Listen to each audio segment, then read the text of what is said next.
Company director Ming Long says it is time for gender-based quotas.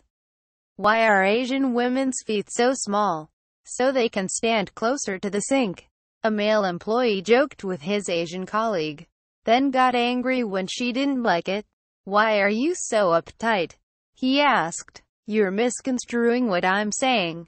She replied. That's not it. It's just that I want to be treated with respect.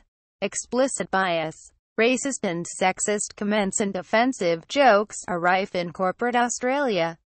According to a report from Diversity Council Australia and the University of Sydney Business School, which asked 230 culturally diverse businesswomen, defined broadly in the report as someone with a non-Anglo Saxon background, about their experiences in the workplace.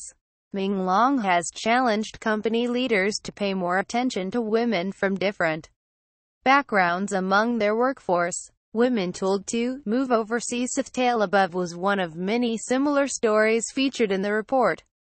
Cracking the glass cultural ceiling. Future-proofing your business in the 21st century.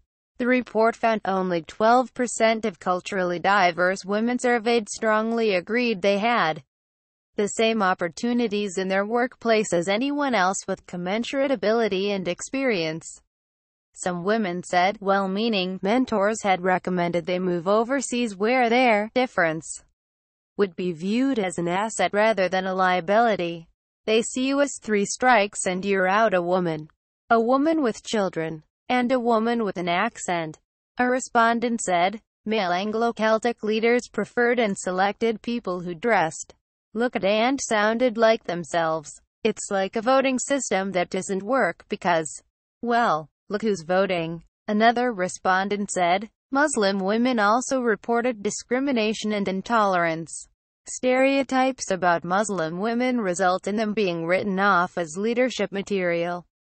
A respondent said, they see a hijab and think I must be subjugated and I'm submissive and passive and therefore not able to lead. Google Australia Managing Director Jason Pellegrino says it wants to ensure its workplaces inclusive, not value. The report found that, while 88% of culturally diverse female talent surveyed planned to advance to a very senior role, only 1 in 10 strongly agreed that their leadership traits were recognized or that their opinions were valued and respected. Further, 26% said cultural barriers in the workplace had caused them to scale back at work, including reducing their ambitions and working fewer hours. And 60% of culturally diverse female executives and 79% of senior managers surveyed were considering leaving their employers in the next year. The report suggests raising awareness about common gendered cultural stereotypes, that leaders and colleagues commit to understanding different cultures, and ensure that unconscious bias training considers this. In the same way companies are setting and reporting on gender-based targets, the report suggests they also report publicly on cultural diversity, inclusion and outcomes.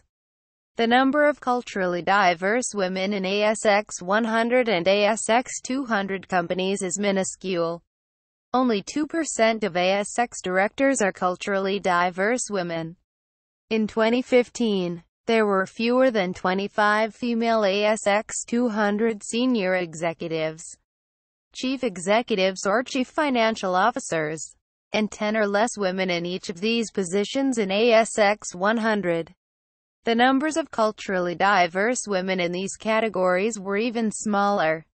James Damore, author of Google's Anti-Diversity Memo, Time for Quotas, AMP Capital Funds Management and DCA board member Ming Long, who participated in the research, told Fairfax Media it was time for gender-based quotas, noting they had worked in Sweden.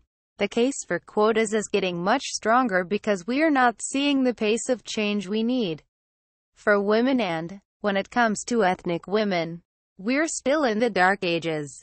Ms. Long said given women were making the bulk of purchasing decisions, it made sense to have more women, including women of non-Anglo-Saxon backgrounds, on boards. The report notes that the Australian multicultural market has an estimated purchasing power of more than $75 billion a year, while the global buying power of women is estimated to reach $40 trillion by 2018. I'd love to challenge leaders to actually speak to ethnic women they have in their business. Get to know them and earn their trust. Ms. Long said, "They've probably been overlooked for leadership. Please, look beyond gender and ethnicity. You might actually find there's a gem in your midst." Google, Oricon, the Commonwealth Bank and Deloitte also supported the research. Google had to face hard questions following the anti-diversity memo from one of its US-based engineers, James Damore. Google Australia and New Zealand Managing Director Jason Pellegrino said, "We strive to create an environment where everyone can feel comfortable bringing their best selves to work, so they can be more innovative, creative, and inspired." Female ASX leaders with non-Anglo Celtic cultural origins make up 15 of all 1,482 chief executives, 44 of all 2,327 senior executives, 188 of all 7,491 directors, 55 of all 1,350 chief financial officers.